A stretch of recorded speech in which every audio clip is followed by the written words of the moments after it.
Russian military correspondents have shared the footage of local residents shooting down an aircraft-type drone in the territory of Russia's Belgorod region. Reporter Olga Kurlayeva said that the drone was a Furia reconnaissance drone belonging to the Ukrainian army. However, it was later revealed that the drone shot with a shotgun belonged to the northern group of the Russian army and is worth $90,000.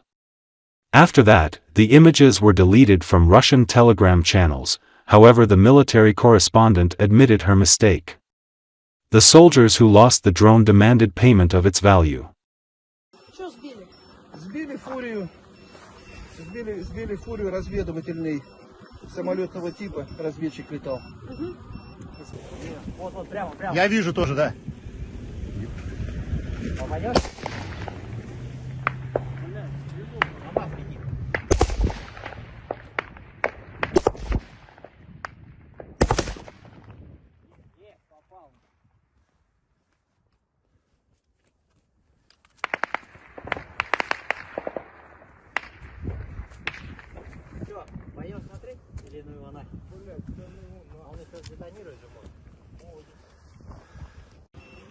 Ну летает ФПВ-шка. Что сбили сейчас? Поближе стань. Что сбили? Сбили фурию разведывательный самолетного типа, разведчик летал. Russian President Vladimir Putin on Thursday said Russia's new intermediate-range ballistic missile, called Orshnik, is as powerful as a nuclear weapon. Orshnik can penetrate underground bunkers and releases dozens of submunitions that turn everything to dust, Putin said at the summit in Kazakhstan of a security alliance of former Soviet nations. The use of several Orshnik missiles in one strike would be comparable in its devastating power to a nuclear weapon, he claimed. Although Orshnik is of course not a weapon of mass destruction, Putin added. The missile, that launched for the first time at Ukraine last week, has 6 warheads and flies at 10 times the speed of sound, according to Putin, who also declared that it can't be intercepted by any modern air defense systems.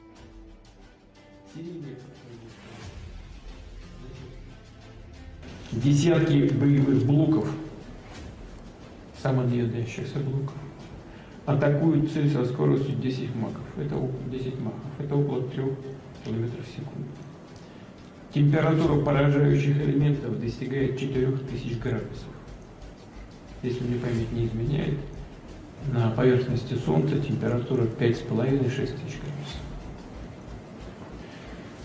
Поэтому все, что находится в эпицентре взрыва, разделяется на фракции, на элементарные частицы, превращается, по сути говоря, в пыль.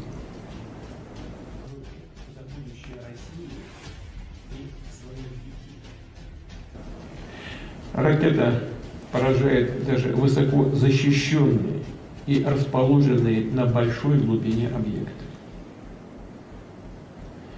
По мнению военных и технических специалистов, в случае массированного группового применения данных ракет, то есть сразу нескольких орехов гроздью в одном ударе, его мощь этого удара будет сопоставима с применением ядерного оружия.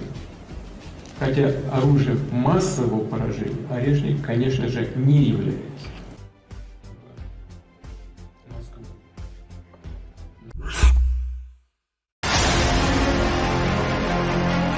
The US has responded to Russia's threats to destroy the new American missile defense base in Redzikowo, Poland. US National Security Council spokesperson John Kirby stated during a briefing that Washington takes such threats seriously, according to the official website of the White House. On the 21st of November, Russian Foreign Ministry spokesperson Maria Zakharova threatened to strike the Aegis Ashore air defense base in Redzikowo. She said the base is a priority target for potential neutralization as per Politico. Her remarks are part of a new wave of threats from Moscow following the US approval for Ukraine to carry out strikes inside Russia using Western-made long-range weapons. The warning comes days after US President Joe Biden authorized the use of long-range American missiles against Russian targets by Ukraine, the reported deployment of British Storm Shadow missiles by Kiev against Russia, and the Kremlin's own expansion of the conditions under which Moscow may use its nuclear weapons. Yeah, we've seen those comments, and obviously, you know, you have to take those kinds of threats seriously. And we do. As reckless and irresponsible as they are, we obviously take it seriously, Kirby said. He emphasized that the US is doing everything it can to ensure the safety of American forces in Europe and reaffirmed the US's unwavering commitment to NATO's Article 5, adding that it's rock solid and that's not going to change. When asked about Ukraine's use of ATACMS missile systems, Kirby noted that they are primarily used for self-defense. Right now, they are able to use ATACMS to defend themselves, in an immediate need basis. And right now, understandably, that's taking place in and around Kursk, in the Kursk Oblast. I'd let the Ukrainians speak to their use of ATACMS and their targeting procedures and what they're using them for and how well they're doing, stated Kirby. Earlier, Polish Foreign Ministry spokesperson Paweł Wronski stressed the Polish base in Redzikowo is purely defensive, set up to counter ballistic missile threats. Wronski added that if Russia continues its threats, the US and NATO may need to bolster air defenses along the alliance's eastern flank. The military base opened November the 13th after being originally commissioned by former US President Barack Obama in 2009. Part of an American anti-missile shield, it is the first permanent installation of the US armed forces in Poland.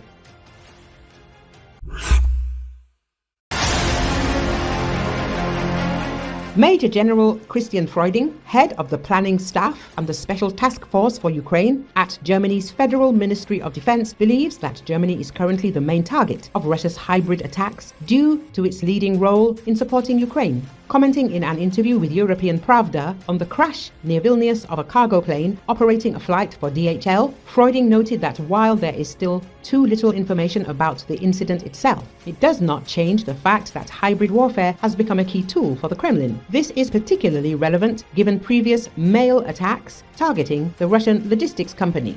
I will not comment on the DHL crash, as we haven't any clue about the reason for it so far, but we are fully aware that from a Russian perspective, in Russia's view, there is no peace between Western Europe or Germany and Russia, and international law no longer applies from a Russian perspective. Given that we are the strongest European supporter of Ukraine, we are a prime target for Russian hybrid offensive actions, and we have to prepare for that, the German general told European Pravda.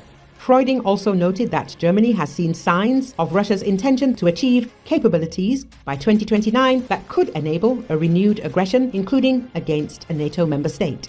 Previously, Major General Christian Freuding stated that Ukraine will receive 2 IRIS-T short and medium-range air defense systems from Germany by the end of 2024. Freuding stated that in recent days, Germany had supplied Ukraine with artillery howitzers, tanks, and Marder infantry fighting vehicles and launched an attack drone program. The next IRIS-T SLM and SLS systems should arrive in Ukraine in the coming days and weeks before Christmas, the German Major General announced. But our support will continue after Christmas and after the 1st of January and after the 21st of January and after the 23rd of February, the date of the federal elections proposed in Germany, he vowed.